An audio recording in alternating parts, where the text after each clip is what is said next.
चिरकुट बाबा और आलसी शिष्य। आश्रम की शुरुआत। जंगल के बीचों बीच चिरकुट बाबा का बड़ा और प्रसिद्ध आश्रम था। बाबा का स्वभाव हंसमुख और धैर्यवान था। उनके कई शिष्य थे जो उनसे ज्ञान प्राप्त करते थे। आश्रम का वातावरण शांत और अनुशासित था। लेकिन एक शिष्य ऐसा था जिसने आश्रम का नियम बिगाड़ रखा था। उसका नाम था भोलू। भोलू को सिर्फ दो काम करना पसंद था, सोना और बहाने बनाना।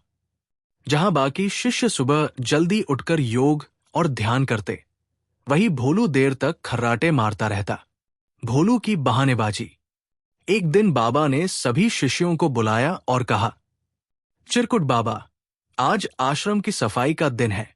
हर शिष्य को अपना काम करना होगा। सभी शिष्य खुश होकर काम में जुट गए।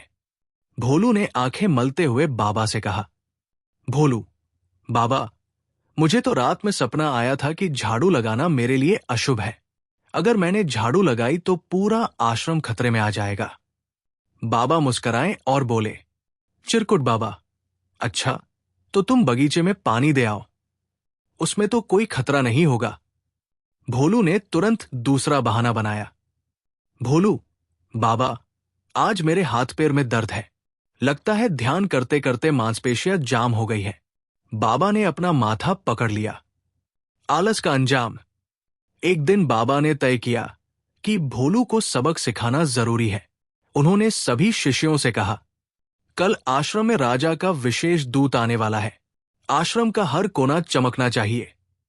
जो सबसे अच्छा काम करेगा उसे इनाम मिलेगा। सभी शिष्य उत्साहित हो गए।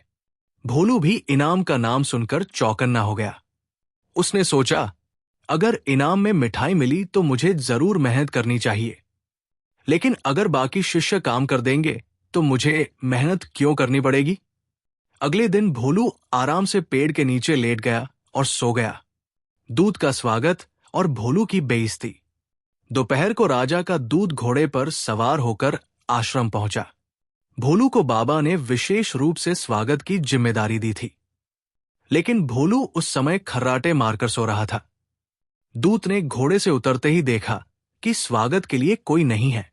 वो गुस्से में चिल्लाया, ये कैसी व्यवस्था है? क्या यहां मेरा स्वागत करने वाला कोई नहीं है?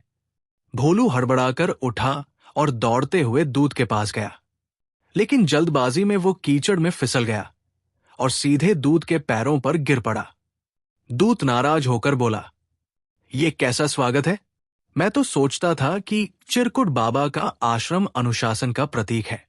बाबा ने स्थिति संभालते हुए दूत से माफी मांगी और उसे अंदर ले गए। बाबा की सजा योजना। दूत के जाने के बाद बाबा ने सभी शिष्यों को बुलाया और कहा, आज भोलू ने पूरे आश्रम की इज्जत मिट्टी में मिला दी है। अब इसे सख्त सबक सिखाना जरूरी है। भोलू ने सिर झुकाकर कहा, बाबा, मुझसे गलती हो गई, लेकिन मैं क्या करूं? काम करने में मेरा मन नहीं लगता।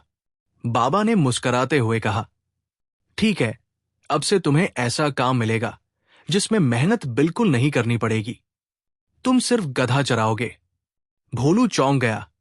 गधा चराना? बाबा, ये तो सबसे मुश्किल काम है। बाबा, नहीं, गधे चराना तो बहुत आसान है।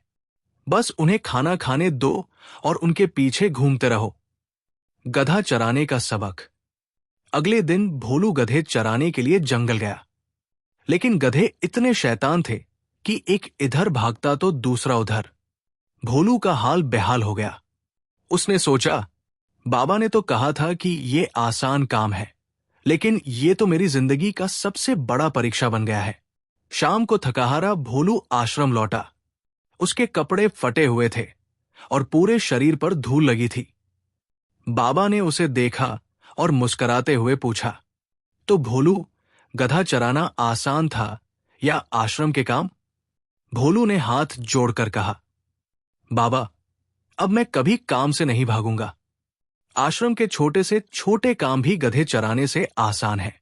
मुझे माफ कर दीजिए। सीख और सुधार। उस दिन के बाद भोलू पूरी लगन से काम करने लगा। वो सुबह जल्दी उठता, आश्रम साफ करता और बगीचे की देखभाल करता।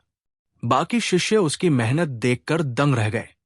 बाबा ने मुस्कुराते हुए कहा, अब भोलू आलसी शिष्य नहीं, बल्कि सबसे मेहनती शिष्य बन गया है। नैतिक शिक्षा। काम से भागना कभी समाधान नहीं होता। मेहनत ही सफलता की कुंजी है।